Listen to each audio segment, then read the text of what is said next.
Liquidação do Nubank. O que acontece com quem tem conta, cartão e CDB? A medida marca o desfecho de um processo iniciado após a liquidação do Banco Master, controlador do Banco Digital. Veja o que acontece com quem mantinha conta ou aplicações no Nubank. O Banco Central decretou a liquidação extrajudicial do Nubank nesta quarta-feira, dia 21 de janeiro de 2026. A medida marca o desfecho de um processo iniciado após a liquidação do Banco Master, controlador do Banco Digital. Os clientes já relatam dificuldades operacionais, embora ainda seja possível acessar o aplicativo e visualizar limites disponíveis. As transações não estão sendo concluídas. Com a liquidação extrajudicial, as atividades do Nubank são interrompidas. Isso significa que contas correntes, contas de pagamento e demais serviços deixam de operar normalmente. Os valores mantidos por clientes passam a integrar o processo de liquidação e serão pagos conforme as garantias existentes e a ordem legal da preferência em credores. A medida marca o desfecho de um processo iniciado após a liquidação do Banco Master, controlador do Banco Digital, e segue os procedimentos previstos para a retirada organizada de uma instituição do sistema financeiro nacional. Os clientes já relatam dificuldades operacionais, embora ainda seja possível acessar o aplicativo e visualizar limites disponíveis, as transações não estão sendo concluídas. Compras, pagamento, transferência via Pix estão indisponíveis. O que muda para quem tinha conta no Nubank? Com a liquidação extrajudicial, as atividades do Nubank são interrompidas. Isso significa que contas correntes, contas de pagamento e demais serviços deixam de operar normalmente. De acordo com a regra do BC, os valores mantidos por cliente passam a integrar o processo de liquidação e serão pagos conforme a garantia existente e a ordem legal de preferência entre credores. O liquidante nomeado será responsável por apurar os valores devidos e conduzir os pagamentos possíveis. Quem tinha dinheiro em conta corrente ou aplicações simples está protegido?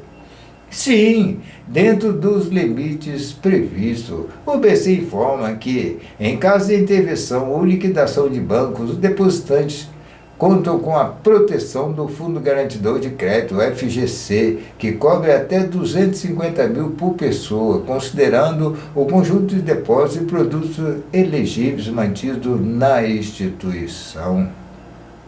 Essa garantia se aplica aos clientes do Nubank que se enquadram nas regras do fundo, respeitado o limite estabelecido. É possível movimentar o saldo em conta depois da liquidação? Não. Se o cliente mantinha saldo em conta no banco, esse valor fica bloqueado a partir da decretação da liquidação. Nesse período não é possível movimentar os recursos livremente. Segundo Lucas Girão, economista especialista em investimento com MBA e finanças pela Faculdade Brasileira de Negócios e Finanças, FBNF, a possibilidade de recuperar esse dinheiro depende do tipo de saldo e das garantias associadas à aplicação. Ele reforça que depósitos e produtos cobertos pelo FGC têm proteção até 250 mil por CPF por instituição.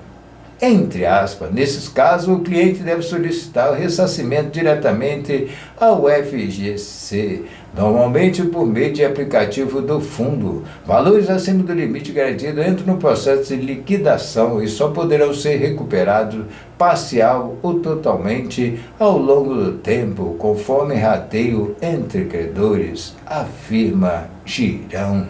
E quem investiu em CDBs emitidos pelo Nubank?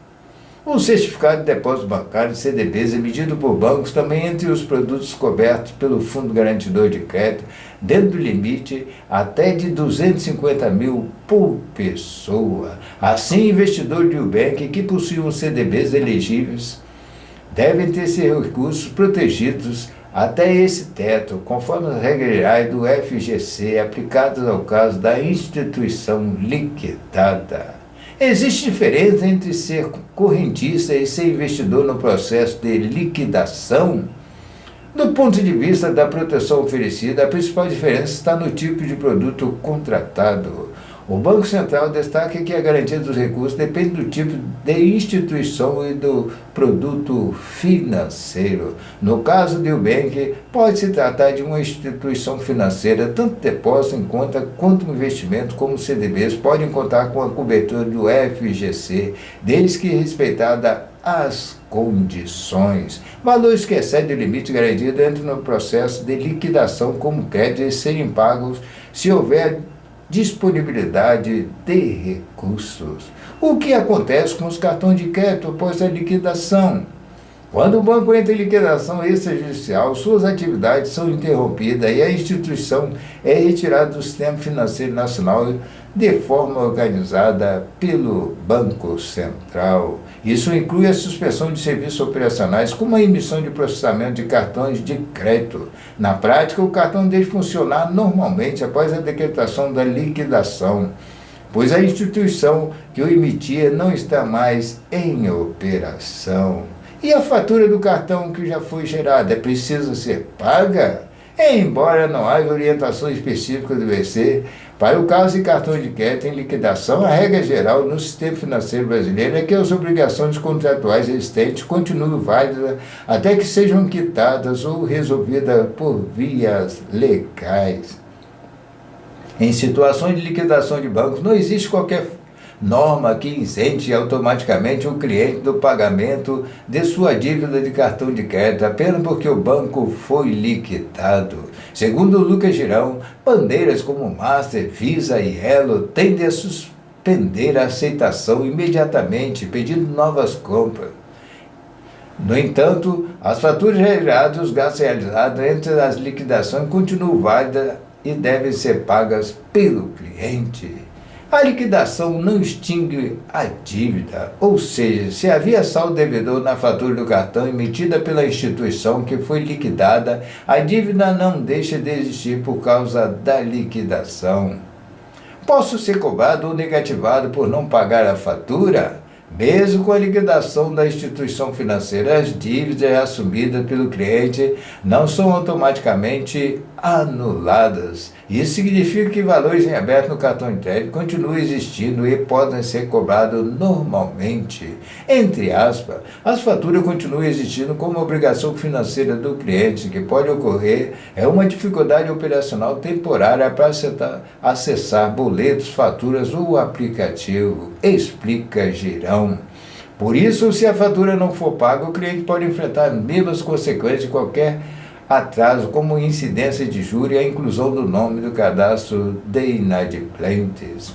Isso ocorre porque o cartão de crédito funciona como um empréstimo de curto prazo. O banco paga a compra no momento da transação e o cliente se compromete a quitar esse valor.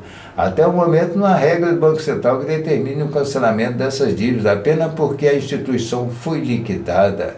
A medida atinge o funcionamento do banco, mas não extingue por si só os compromissos financeiros assumidos pelo cliente. O Nubank já estava sob algum tipo de intervenção antes da liquidação? Sim, antes da liquidação extrajudicial, o Nubank operava sob o regime especial de administração temporária, RAET. Nesse modelo, o Banco Central substitui os dirigentes da instituição por um conselho diretor ou gestor indicado, mas permite a continuidade das atividades normais. Segundo o próprio BC, o objetivo da RAET é evitar que a situação financeira se deteriore ainda mais e preservar os interesses dos clientes. No caso do banco, o regime foi adotado após a liquidação do Banco Master e tinha como uma das possibilidades a venda da instituição a um novo investidor que acabou não sendo concretizado.